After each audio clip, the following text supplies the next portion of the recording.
Netherlands' collapse rests heavily on De Ligt's hulking shoulders. The Netherlands have been one of the most obviously entertaining and thrilling sides to watch at Euro 2020, and the opening stages of their shock 2-0 last 16 defeat to the Czech Republic in Budapest was no exception.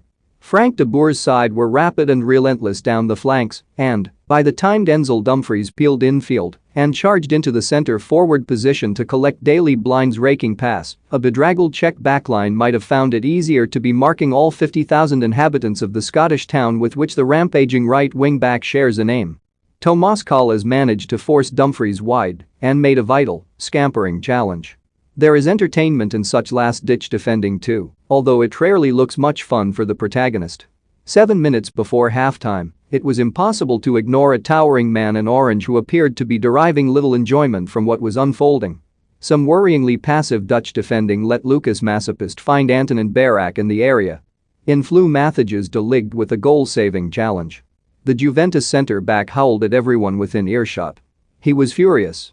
De Ligt, the leader at that moment, it felt like the 21-year-old was in the process of turning in a defining performance to quell the hum of criticism that has soundtracked the past 2 years of a career that still promises so much.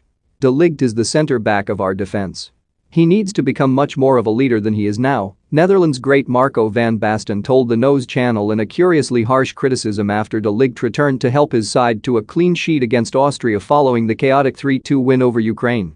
He went to Italy to learn how to defend more, but I think he didn't learn much there. He needs to lead the rest much more. De Ligt left Ajax after their celebratory 2018-19 campaign already looking like a born leader. It was hard to imagine those credentials being questioned. But a transitional year at Juventus as Maurizio Sarri tried to implement a new style, followed by last season's ignominy of surrendering the Serie A title under Andrea Pirlo, amounted to an unforgiving education in Italy's top flight. Still, he managed to retain an admirably positive outlook. "I'm really lucky as I'm playing with almost everybody I'd be watching if I was a young player," De Ligt told The Athletic midway through 2020-21. "Leonardo Bonucci is really good in the build-up, so I talk to him about that and watch what he is doing. Giorgio Chiellini is really good at marking, so I'm trying to learn from him too. I play with Virgil van Dijk for the Netherlands. In the end, though, it's so important that you develop your own game and don't start being a copycat of someone else."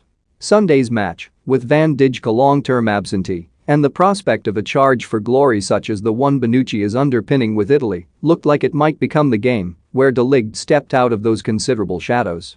De Ligt, the scapegoat as it was, his ill-timed stumble in handball to deny Patrick Schick a goal-scoring opportunity moments after Daniel Malin should have opened the scoring at the other end, engulfed the defender and his teammates in a darkness they could not lift as the lights went out on their Euro 2020 bid.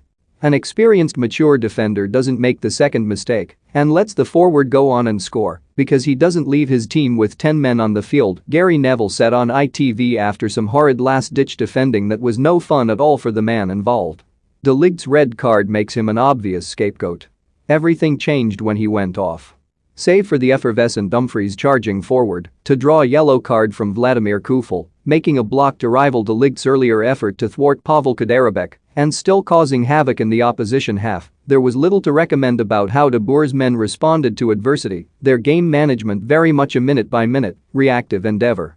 Thomas Holl's 68th minute opener hastened the capitulation and the golden boot chasing Schick put the result beyond doubt with his fourth of the tournament.